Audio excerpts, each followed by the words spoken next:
နာဂတ်မှာငွေရှာစရာမလိုတော့ဘူးဆိုရင်မင်းရဲ့နေ့စဉ်ဘဝဘယ်လိုပြောင်းလဲသွားမလဲမင်္ဂလာပါခင်ဗျ LNG Life is Good Channel လေးကနေပြီးတော့ကြိုဆိုလိုက်ပါတယ်ဒီနေ့ကျွန်တော်ပြောပြပေးမယ့်အကြောင်းရင်းကကျွန်တော်တို့ကမ္ဘာကျော်ဒီ Tesla ကုမ္ပဏီပိုင်ရှင် Elon Musk က AI တိုးတက်လာရင်လူတွေငွေကြေးအတွက်လှုပ်စရာမလိုတော့ဘူးလို့ပြောထားပါတယ်ခင်ဗျအဲ့ဒါကတကယ်ဖြစ်နိုင်သလားအိမ်မက်လားဒါမှမဟုတ်လို့ရှိရင်အနာဂတ်ရဲ့အမှန်တရားတစ်ခုလားဆိုတဲ့အကြောင်းကိုပြောပြသွားပြီးမှဖြစ်ပါတယ် Elon Musk ကဘာဖြစ်လို့ဒီလိုမျိုးပြောခဲ့တာလဲ Elon Musk ရဲ့အမြင်အရ AI နဲ့ robot တွေကလူတွေအလုပ်လုပ်နေတဲ့လုပ်အများစုကိုပိုမြန်ပိုမှန်ပိုစည်းချိုနဲ့လှုပ်လာနိုင်မယ်လို့သူကယုံကြည်ပါတယ်အလုပ်အများစုကို AI ကလုပ်ပေးလာနိုင်တဲ့အချိန်မှာလူတွေအလုပ်လုပ်ပြီးငွေရှာရမယ်ဆိုတဲ့စနစ်ကတဖြည်းဖြည်းနဲ့အဓိပ္ပာယ်မရှိဖြစ်လာနိုင်တယ်လို့သူကယူဆပါတယ်ဥပမာအားဖြင့်ဒီ shopping mall တွေနောက်ပြီးတော့ဒီ store ဆိုင်တွေမှာလူတွေကအကြာကြီးအချိန်ကုန်ခံပြီးတော့ဒီလိုမတ်တက်ရက်ပြီးတော့စောင့်ပြီးရောင်းချရတဲ့အရာတွေဟာနောက်ပိုင်းမှာအဓိပ္ပာယ်မရှိဖြစ်လာနိုင်တယ်နောက်ပြီးတော့ဒီစည်ရင်းအင်းတွေပေါ့နော်သိန်းနဲ့တောင်းနဲ့တန်းနဲ့ချီတဲ့စည်ရင်းတွေကိုကျွန်တော်တို့ဒီလူတွေကနေပြီးတော့တိုက်ပင်ရိုက်ပြီးတော့စည်ရင်းပြုစုစည်ရင်းထည့်ရတဲ့အရာတွေကလည်းနောက်ပိုင်း AI တိုးတက်လာတဲ့အချိန်မှာအဓိပ္ပာယ်မဲ့လာနိုင်တယ်ဆိုတဲ့ပုံစံမျိုးကိုသူကဆိုလိုရင်းဖြစ်ပါတယ်ဒါဆိုရင်ငွေကြေးမလိုတော့ဘူးဆိုတော့ဘာလို့ပြောချင်တာလဲဒီနေရာမှာငွေမလိုတော့ဘူးဆိုတာငွေတစ်ပြားတစ်ချက်မှကိုယ့်အိတ်ကထဲမှာမရှိဘူးဆိုတဲ့အဓိပ္ပာယ်မျိုးမဟုတ်ပါဘူး AI ကနောက်ပိုင်းမှာစားစရာတောက်စရာအိမ်အဆောက်အုံစေဝါပို့ဆောင်ရေးတော်တော်များများနေရာတွေမှာအလွန်ဈေးချိုနဲ့ထုတ်လုပ် service ပေးနိုင်လာတယ်ဆိုရင်လူတွေရဲ့အခြေခံလိုအပ်ချက်တွေကိုအလွယ်တကူဖြည့်ဆည်းလာနိုင်မှာဖြစ်ပါတယ်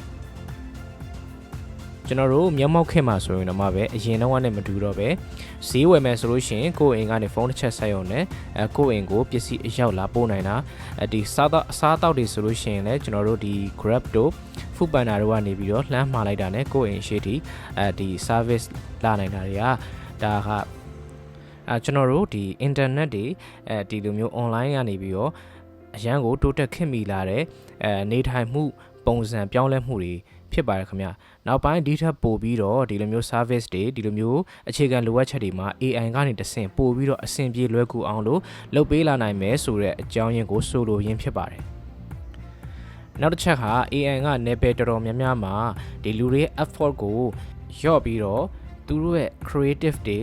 သူတို့ရဲ့အလုပ်တွေကိုပို့ပြီးတော့ပြီးစီးမြန်ဆန်အောင်လို့ဝင်ပြီးတော့လုပ်လာနိုင်တဲ့အနေအထားမျိုးဖြစ်တဲ့အခါမှာကျွန်တော်တို့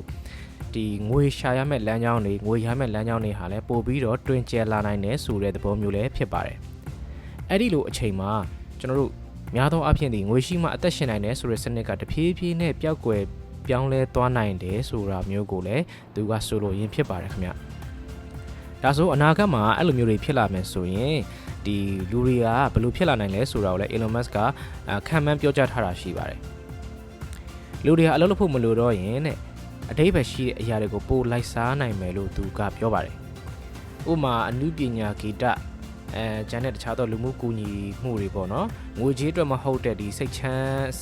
ရဲ့ချမ်းသာမှုအတွက်ကိုအသက်ရှင်လာနိုင်မယ်လို့လည်းသူကပြောပါတယ်ဒါဟာကောင်းတဲ့ဘက်ကိုရည်ညွှန်းတာဖြစ်ပါတယ်ဒါပေမဲ့ဒါမျိုးတိုးတက်လာမှုတွေမှာလည်းစိုးရိမ်စရာဘက်ချမ်းကတော့ရှိနေပါတယ်ဒီလိုကိစ္စမျိုးတွေကလူတိုင်းအတွက်ကောင်းမယ်လို့တော့အာမခံလို့မရနိုင်ပါဘူး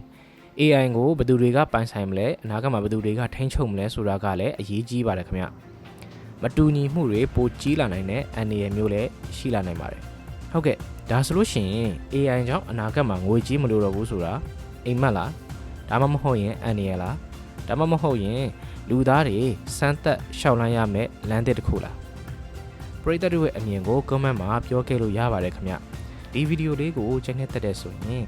like and subscribe လေးလုပ်ပြီးတော့အားပေးခဲ့ပါအောင်ခင်ဗျကျေးဇူးအများကြီးတင်ပါတယ်နော်